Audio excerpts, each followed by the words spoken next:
हम solid state का एक टॉपिक पढ़ रहे थे। मैं इसका प्रीवियस वीडियो बना चुका था। न्यूमेरिकल का सेक्शन था calculation of density of A cubic crystals. Cubic crystals में डेंसिटी निकालने के लिए मैंने अपने प्रीवियस वीडियो में मैंने आपको बताया था कि सिंगल एक फार्मूले से 5 से 6 टाइप के न्यूमेरिकल आपसे बना कर पूछे जा सकते हैं। मैंने न्यूमेरिकल्स डिज़ाइन भी करे थे। आज मैं कुछ न्यूमेरिकल सॉल्व करूँगा, ठीक है। लेकिन मान लीजिएगा आपके पास पहला वीडियो देखने का समय नहीं है, लेकिन आप इस वीडियो को देखेंगे तो भी आपका काम चल सकता है। मैं शॉर्ट में जल्दी बता देता हूँ, ठीक है। डेंसिटी निकालने का फॉर्मूला था हमारा d equals to z into M upon A Q into N naught, ठीक है। क्लियर है। डेंसिटी चाहिए, z आपको नेचर सॉलिड का बताया जाएगा, क्यूबिक क्रिस्टल का नेचर कैसा है ये बात क्लियर रहेगी, ठीक है। 1 2 का 4 आप लोग जानते थे। 1 आएगा, सिंपली क्यूबिक होगा तो 1 लगेगा, बीसीसी अरेंजमेंट होगा तो 2 लगेगा, और एफसीसी अरेंजमेंट होगा तो आपका 4 लगेगा, ठीक है ना। ये वाली बात आपकी पहले भी हो चुकी थी, ठीक है। एन नॉट की हम लोग यहाँ कोई बात नहीं करेंगे। ये आवागाड्रो नंबर है हमारा 6.022 इंटू 10 की पावर 23, ठीक है। एम हमारा एलिमेंट का एटॉमिक मास है और ये वैल्यू हमें लगभग दी जाएगी, हमें इसके लिए भी परेशान नहीं होना है, ठीक है। ये वैल्यू भी हमें लगभग दी जाएगी। अब बात आती है साइड ऑफ लेंथ की, ठीक है। Side of length generally pycnometer में आपको दी जाएगी, लेकिन आपको चाहिए सेंटीमीटर में, क्योंकि डेंसिटी आपको सेंटीमीटर में चाहिए, ग्राम सेंटीमीटर क्यूब में होती है, ठीक है। ग्राम पर सेंटीमीटर क्यूब में होती है, तो आपको सेंटीमीटर में चाहिए। तो फाइनली मैंने बताया था कि हम लोग क्या करेंगे, ए क्यू की जगह हम लोग यूज कर लेंगे सेंटीमीटर के हिसाब से ए क्यू इंटू 10 की पावर -30 सेंटीमीटर, ठीक है ना। हम ऐसे करके यूज कर लेंगे, ठीक है ना। अगर पिग्नोमीटर में मेरे को दे रखी है साइड ऑफ लेंथ, ठीक है ना। डेंसिटी निकाल लेंगे। फिर मैंने बताया था कि हमसे एन नॉट भी पूछा जा सकता है, नेचर भी पूछा जा सकता है, साइड ऑफ लेंथ पूछी जा सकती है, इसके रेस्पेक्ट में डेंसिटी पूछी जा सकती है। हमने कई तरीके की बातें करी थी। तो मैं सब पर एक एक न्यूमेरिकल डिजाइन कर लेता हूँ, ठीक है। सब पर एक एक न्यूमेरिकल्स की बात कर लेते हैं, फिर अपने न्यूमेरिकल सॉल्व करते हैं। आप इसे नोट कर सकते हैं, वैसे कोई आवश्यकता नहीं थी, प्रीवियस वीडियो में मैंने बहुत अच्छे से बताया है, ठीक है। चलिए,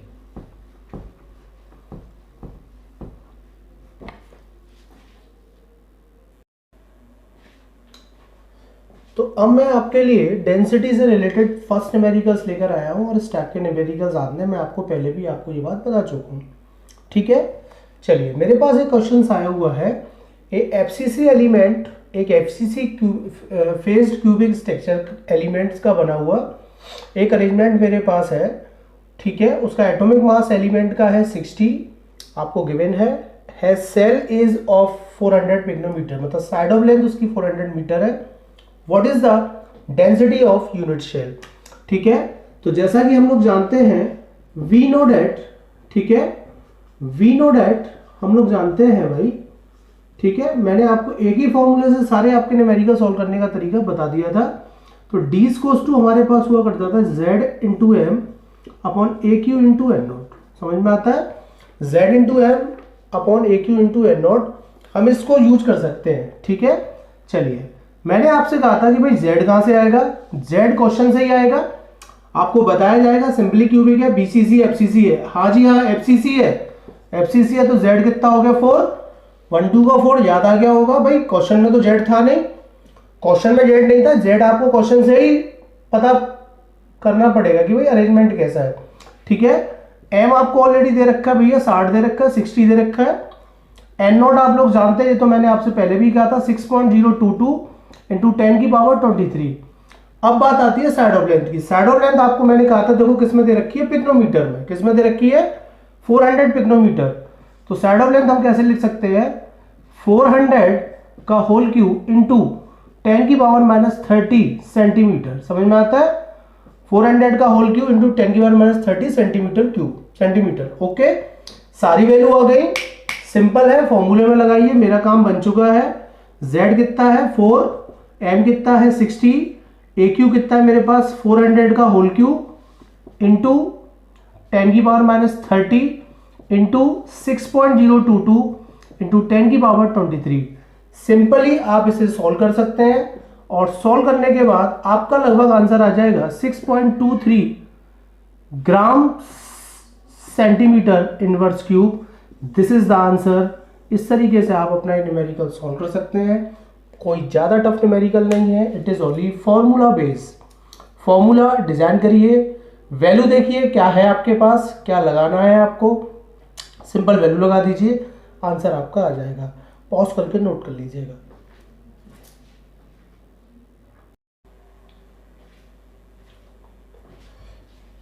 हाँ माय स्टूडेंट, मैं अब आपके लिए क्वेश्चन नंबर 2 लेकर आया हूँ। ठीक है, पहले हम इस क्वेश्चन पर वर्क कर लेते हैं कि आखिरकार हमें वर्क क्या करना है, हमें आवश्यकता किस चीज़ की है, हमें क्या चाहिए, हमारी डिमांड क्या है इस क्वेश्चन की। ठीक है, रफ वर्क कर लेते हैं पहले, क्योंकि ऐसे क्वेश्चंस बेटा डिजाइन होते हैं और हमें इसी टाइप के क्वेश्चंस में मेहनत करनी है। ठीक है, चलिए मैं बता दे रहा हूं आपसे कि आपसे कहा जा रहा है कि भैया हमारे पास एक पीवी लेड का एक एफसीसी यूनिट शेल है, हमारे पास। आप क्वेश्चंस पढ़ सकते हैं आराम से। ठीक है, हमारे पास लेड का एफसीसी अरेंजमेंट का एक यूनिट शेल है हमारे पास। ठीक है, पीवी का एटॉमिक मास दे रखा है 207, एटॉमिक मास आपको गिवन कर रखा है पीवी का। अच्छा, एक और बात है कि भाई इस पीवी की आपको डेंसिटी भी बता रखी है। डेंसिटी इसकी पीवी की लगभग कितनी है, ठीक है, आप देख सकते हैं डेंसिटी पीवी की दे रखी है 11.35। ठीक है, दिखाई देता होगा। उसके अलावा इस क्वेश्चन में मुझे कुछ दिखाई नहीं देता। पीवी का एक एफसीसी अरेंजमेंट था, ये बात बताई गई थी। पीवी का एटॉमिक मास 207 है, ये बात बताई गई है। पीवी की डेंसिटी दी गई है 11.35। उसके अलावा मुझे कोई जानकारी नहीं दी गई है इस न्यूमेरिकल के अंदर। अब क्वेश्चन पढ़ लेते हैं। The density of PB is 11.35 gram centimetre inverse cube and the metal crystallises with FCC unit cell. Estimate radius of PB atom. हमसे पूछ रहा है रेडियस ऑफ पीवी एटम। ठीक है, कर लेते हैं सर, कर लेंगे, कोई दिक्कत नहीं है। अब मेरी आप बात सुनिएगा, आपको रेडियस चाहिए पीवी एटम का। ठीक है, अरेंजमेंट कैसा है, एफसीसी। तो आप याद करिए, मैंने आपको एफसीसी के लिए radius of side of length का एक रिलेशन बता रखा था, r equals to a upon 2√2। याद आ गया होगा। ये मैं अपने प्रीवियस वीडियो में भी ये रिलेशंस बता चुका हूं, इनके ऊपर भी हमारे न्यूमेरिकल्स थे। तो radius equals to a upon 2√2 से मैं रेडियस पीवी एटम की पता कर सकता हूं। मुझे क्या मिल जाए, आप ध्यान से देखिए, मुझे क्या मिल जाए, आपकी साइड ऑफ लेंथ। ठीक है, मुझे क्या मिल जाए, आपकी साइड ऑफ लेंथ। अगर मुझे मिल जाए तो मेरा काम बन जाएगा। ठीक है, साइड ऑफ लेंथ मिल जाए तो आपको पता है हमने एक रिलेशन डेंसिटी के रेस्पेक्ट में डिजाइन कर रखा है, z into M A Q into N naught. आ गई होगी मेरी बात समझ में, z इंटू एम अपॉन ए क्यू इंटू एन नॉट। हमने ये रिलेशंस ऑलरेडी हम जानते थे डेंसिटी के साथ साइड ऑफ लेंथ का। तो शायद अब आपके पास समझ में आ चुकी होगी कि डेंसिटी के साथ हम लोग क्या कर लें कि हम लोग साइड ऑफ लेंथ निकाल लेते हैं। क्या कर लेते हैं, हम साइड ऑफ लेंथ निकाल लेते हैं डेंसिटी के रिस्पेक्ट में इस तरीके से। ठीक है, साइड ऑफ लेंथ निकाल लेते हैं और उस साइड ऑफ लेंथ को हम यहां यूज कर लेंगे तो रेडियस हमारे एफसीसी अरेंजमेंट की आ जाएगी। इस तरीके से हमें करना है। तो मेरे पास समझ में आ चुकी है कि ये तो मैंने रफ वर्क किया था, अब मैं कर रहा हूं वर्क क्वेश्चन पे प्रॉपर। वी नो डेट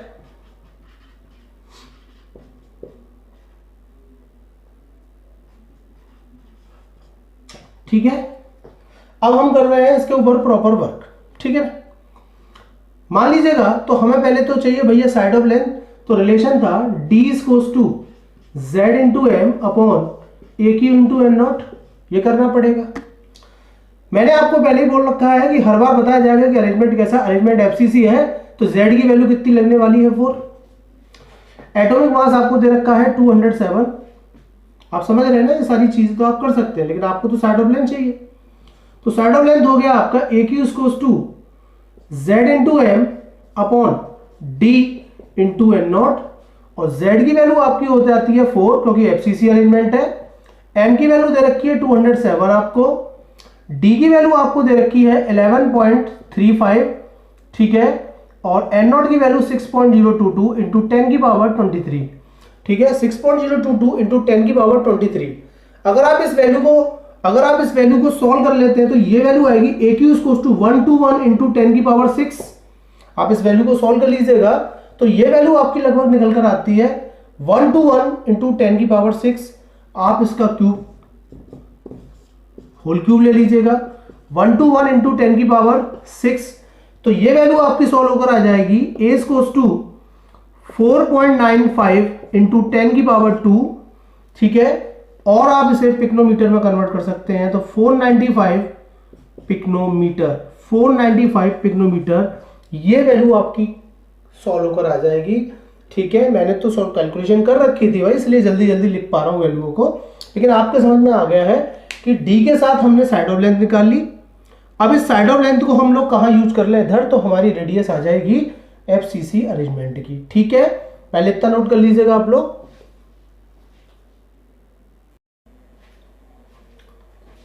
अब मैं आप लोगों के लिए क्वेश्चन नंबर 3 लेकर आया हूं, ये डेंसिटी का ही क्वेश्चन है, ठीक है। चलिए, एक एलिमेंट हमारे पास है FCC अरेंजमेंट, वो शो करता है, ये सारी बात लिखी हुई है। An element of atomic mass 40 occurs in FCC structure, ठीक है। FCC अरेंजमेंट रखता है और उसकी साइड ऑफ लेंथ हमें दे रखी है, साइड ऑफ लेंथ हमें दे रखी है कितनी, 540 पिक्नोमीटर, ठीक है। 540 पिक्नोमीटर हम लोगों को दे रखा है, ठीक है। डेंसिटी हमें अलग से दे रखा है 1.7 ग्राम, 1.7 ग्राम सेंटीमीटर क्यूब, ठीक है, ग्राम सेंटीमीटर इनवर्स क्यूब, ठीक है। और एटॉमिक मास भी हम लोगों को दे रखा है 40, ठीक है।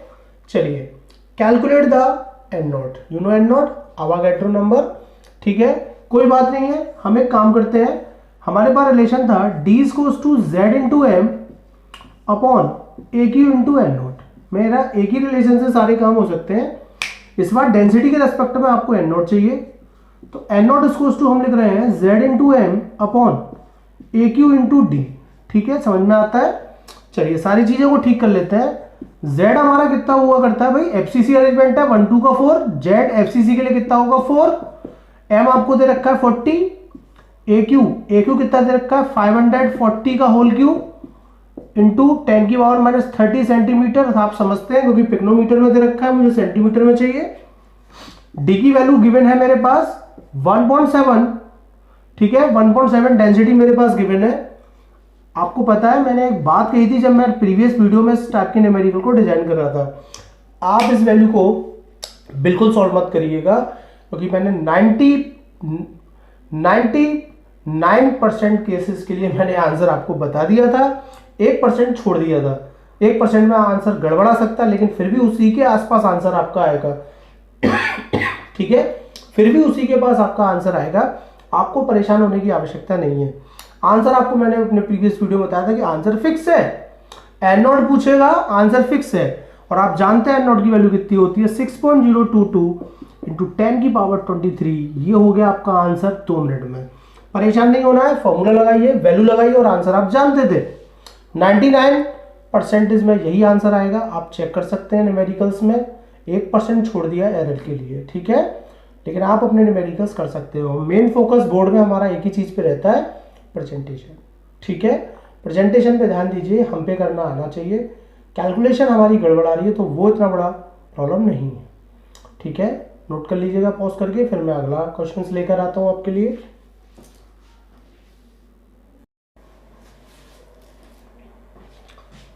अब मैं आपके लिए डेंसिटी वाले पार्ट से एक और न्यूमेरिकल लेकर आया हूँ। न्यूमेरिकल ये भी मेरा बहुत अच्छा है, मैं अलग अलग टाइप के न्यूमेरिकल कराने का प्रयास कर रहा हूँ। मैंने आपको जो पहला न्यूमेरिकल कराया था वहाँ हमने सिंपल डेंसिटी निकाली थी। दूसरा हमने जो न्यूमेरिकल किया था, सेकंड न्यूमेरिकल जो किया था, वहाँ मैंने डेंसिटी के रेस्पेक्ट में रेडियस को कैलकुलेट किया था, और थर्ड न्यूमेरिकल में मैंने एन नॉट की वैल्यू निकाली थी। ये मेरे 3 टाइप के न्यूमेरिकल हो चुके हैं, ये मेरा 4 टाइप का न्यूमेरिकल है, ठीक है। प्रीवियस वीडियो में हालांकि मैंने 5 to 6 टाइप के न्यूमेरिकल डिजाइन किए थे, लेकिन आज मैं 4 टाइप के न्यूमेरिकल करा रहा हूँ आप लोगों को, ठीक है। लेकिन आप इस क्वेश्चन पे प्रैक्टिस जरूर करें, क्योंकि ये क्वेश्चन जरूर आता है। आप अपना प्रीवियस ईयर के क्वेश्चंस एग्जाम पेपर चेक कर सकते हैं, ठीक है। चलिए, मेरे पास ठीक है, मेरे पास क्रोमियम का एक क्रिस्टलाइजेस है, क्रोमियम का एक क्रिस्टलाइजेस है मेरे पास। डेंसिटी उसकी हमें दे रखी है 7.2, एटॉमिक मास हमें उसका दे रखा है 52, और साइड ऑफ लेंथ इस बार हमें बता रखी है 289 पिकोमीटर, ठीक है।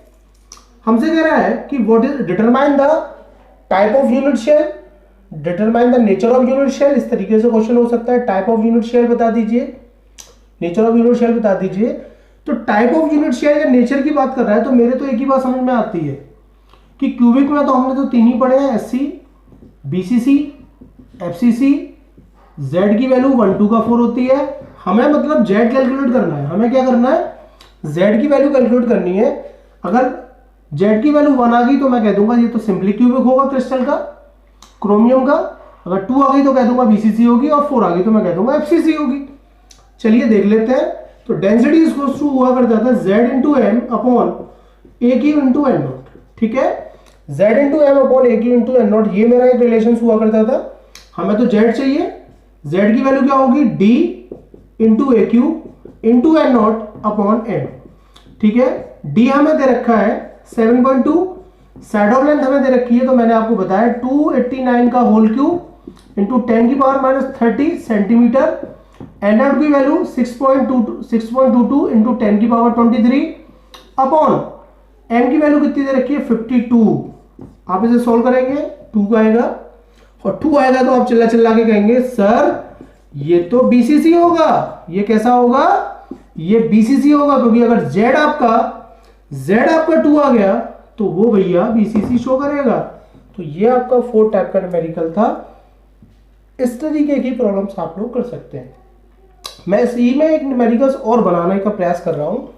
ठीक है, आप इसे पॉज करके पहले नोट कर लीजिएगा। ठीक है, आप इसे पॉज करके नोट कर लीजिएगा। ठीक है, मैं इसी में एक न्यूमेरिकल और डिजाइन करना चाहता हूं आप लोगों के लिए। हटा दूं मैं, ये तो तय होगा कि भाई क्रोमियम बीसीसी है। पहले तो ये सुन लो, ये तो तय होगा कि भैया क्रोमियम का तो अरेंजमेंट बीसीसी है, क्योंकि जेड की वैल्यू 2 निकाल ली मैंने। मैं इसी में एक क्वेश्चन आपके लिए अलग से बना देता हूं, जो मुझे लगता है कि वो आपके लिए थोड़ा अच्छा क्वेश्चन हो सकता है। ठीक है, आपको ना इस बार रेडियस दी जा रही है भैया, क्या दी जा रही है, 200 पिकोमीटर। मान लीजिएगा रेडियस दी जा रही है 200 पिकोमीटर। समझ में आता है, 200 पिकोमीटर आपको क्या दिया जा रहा है, रेडियस। बीसीसी अरेंजमेंट है। अब वो आपसे कह रहा है कि calculate the side of length, calculate the side of length. Side of length आपसे जानना चाहता है कि भाई साइड ऑफ लेंथ कितनी होगी। ठीक है, समझ में आता है। आपको रेडियस दे रहा है इस बार ठीक है, रेडियस दे रहा है और आपसे पूछ रहा है कि भैया इस बार साइड ऑफ लेंथ कितनी होगी। ठीक है, उल्टा भी करवा सकता है आपसे डेंसिटी भी पूछ सकता है। मैं आपको बता दूं कि भाई डेंसिटी हटा दी तो डेंसिटी भी पूछ सकता है। इस तरीके से भी क्वेश्चंस कर सकते हैं। तो डेंसिटी निकालने का फॉर्मूला हुआ करता था जेड इंटू एम अपॉन ए Q into N naught. Density पूछता अगर रेडियस देकर तो हम लोग क्या करते हैं भाई, जेड की वैल्यू तो कंफर्म होगी 2 होगी, एम 52 होगा, ए क्यू मेरे पास है नहीं है, 6.022 इंटू 10 की पावर 23 कर लूंगा, लेकिन मेरे पास ए क्यू नहीं है। अरेंजमेंट कैसा है, बीसीसी। बीसीसी के लिए हम लोगों ने पढ़ा है √3a/4। बीसीसी के लिए हमने पढ़ रखा है √3a/4। तो 200 √3a/4। तो यहां से ए की वैल्यू आ जाएगी, उस साइड ऑफ लेंथ की वैल्यू मैं यहां लगा दूंगा, तो मेरे हाथ में क्या आ जाएगी, डेंसिटी। मेरे पास क्या आ जाएगी, डेंसिटी। मैं सेकंड न्यूमेरिकल में तो आपको पता है सीधे चला था, यहां मैं उल्टा चल रहा हूं। यहां मैं क्या कर रहा हूं, उल्टा चल रहा हूं, बस इतना फर्क है। क्वेश्चन ट्राई करिएगा। एनसीईआरटी में कई क्वेश्चंस डिजाइन कर रखे हैं, उन्हें करिएगा। फिर भी कोई नहीं आता तो आप मेरे से पूछ लीजिएगा। आज के लिए इतना ही। कल मैं बड़ा इंपॉर्टेंट टॉपिक लेकर आ रहा हूं आप लोगों के लिए, डिफेक्ट से। कहां से लेकर आ रहा हूं, डिफेक्ट से। डिफेक्ट्स हम लोग पढ़ेंगे। सॉलिड के अंदर डिफेक्ट कौन कौन से हो सकते हैं, point defects, electronic defects, short की डिफेक्ट, वैकेंसी डिफेक्ट, इंटरस्टेडियल डिफेक्ट्स, ठीक है, फ्रैंकल डिफेक्ट, इन सब की बातें करेंगे। बड़ा प्यारा टॉपिक है, क्वेश्चंस रहता ही रहता है वहां से। ठीक है, अभी ये भी बात करूंगा जब चैप्टर मेरा खत्म हो जाएगा कि कहां से क्वेश्चन की प्रोबेबिलिटी ज्यादा है। इस क्वेश्चन की प्रोबेबिलिटी सबसे ज्यादा है जिसको मैं अभी करा रहा हूं। इस न्यूमेरिकल की प्रैक्टिस आप जरूर करेंगे। जब भी बोर्ड एग्जाम देने जाएंगे ये न्यूमेरिकल आप जरूर देख कर जाएंगे और प्रैक्टिस कर जाएंगे। आज के लिए इतना ही। Thank you.